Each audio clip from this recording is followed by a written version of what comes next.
Hello YouTube, welcome to my channel and welcome back if you've hung out with me before. So today we're talking about 101 Dalmatians. This is one of my favorites. It was one of my childhood favorites, and it's movie number 17 on our list. So I used to watch this movie on repeat when I was really little.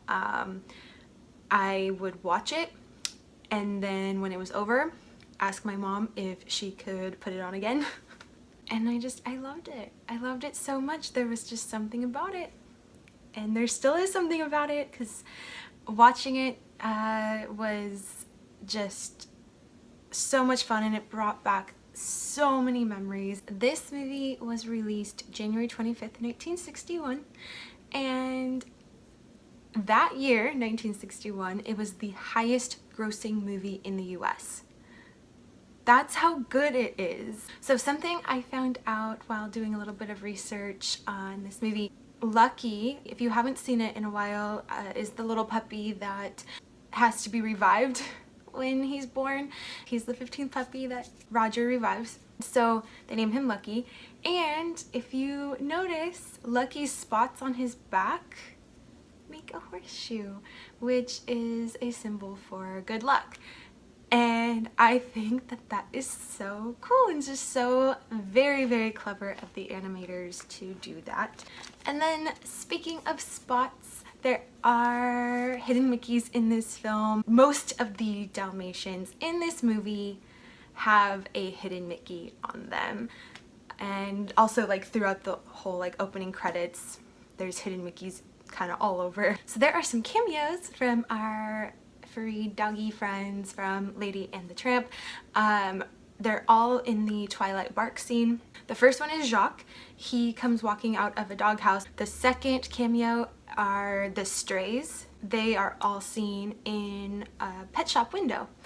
And then the third very brief cameo is Lady and Tramp themselves at the end of the scene when all the dogs are barking all throughout the cities and everything.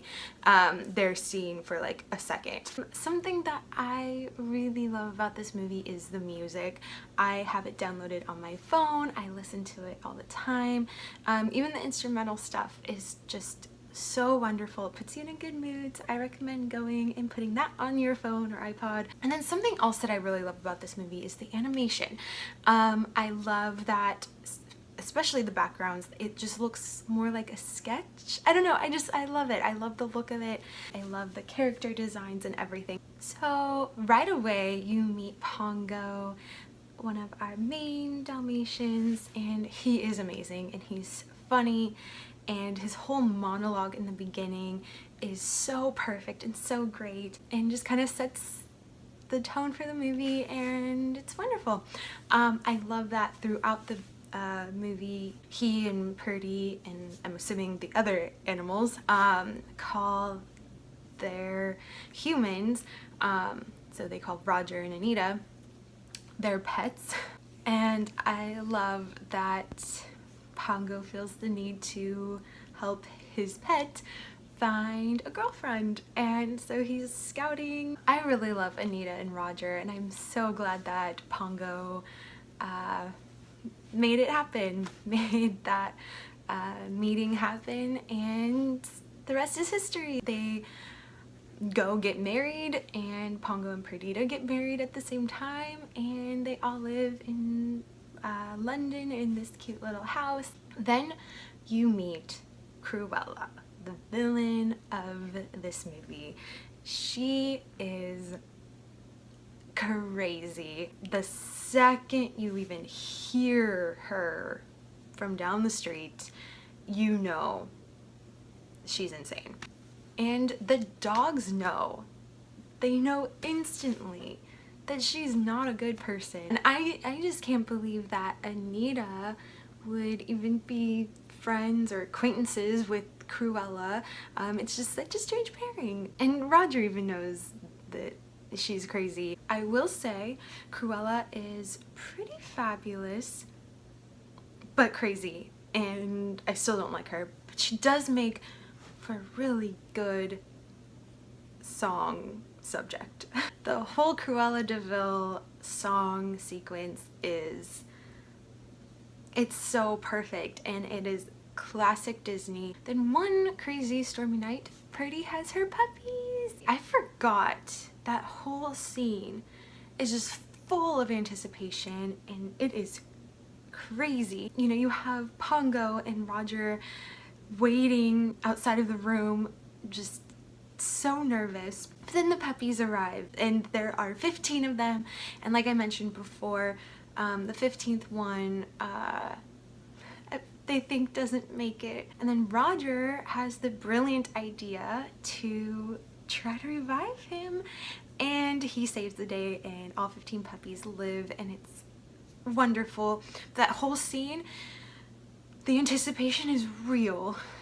Like, I was sitting there holding my breath, and I've seen this movie, I know what happens. The pacing of that scene, you're just sitting on the edge of your seat just hoping that this puppy is revived. So it's a few weeks later, and the puppies are a little bit bigger, and they're so cute, and it's the cutest little puppy family, and you see them having their puppy movie night. Then you meet Horace and Jasper, and they're just awful and disgusting and like just awful people, and they are ready to go in and steal these puppies for Cruella. And the puppies get stolen.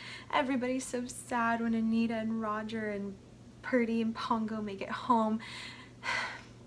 It's heartbreaking. And you know, Roger immediately knows that it's Cruella. He has this gut feeling that it's Cruella. And Pongo and Purdy know. Pongo and Purdy just feel that Cruella is behind this. So they go out on their walk, and Pongo comes up with the idea to do the Twilight bark, which basically is like this chain of barks from dog to dog to get the word out that these 15 puppies are missing. And that whole sequence leads us to Sergeant Tibbs, the colonel, and everything. So they play a pretty big part in saving these puppies because they're right near the old DeVille place known as Hell Hall, apparently, that I never picked up on until now. They start seeing some suspicious activity over there, and Sergeant Tibbs goes to investigate and finds the 15 puppies along with a whole bunch of Dalmatian puppies. So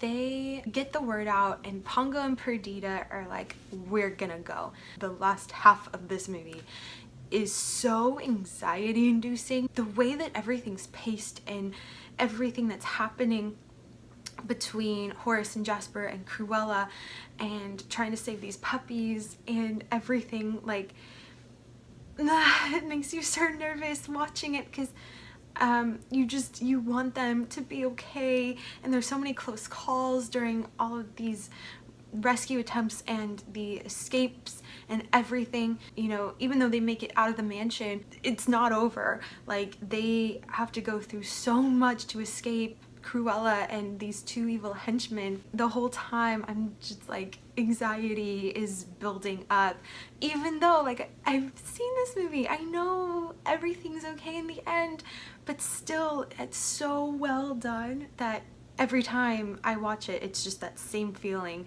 because you just want the puppies to be okay. And eventually it is, though, and you can finally relax at the end when all the puppies make it, all 99 plus Purdy and Pongo. You know, they make it back home, and then they're looking around and they realize they have 101 Dalmatians, and I love their reaction. You know, it's kind of shock and a little like disbelief that there's all these puppies hanging out in their house, but then I love that they're like, well, let's keep them all, they all need homes, let's start a Dalmatian plantation. And that's how it ends, with them singing and having a good time, and they're this brand new big family, big happy family, and it's happy and wonderful. So yes, I love this movie. I love everything about it, and if you haven't seen it, first of all, why? Secondly, go watch it. It's so good. Download the music, definitely.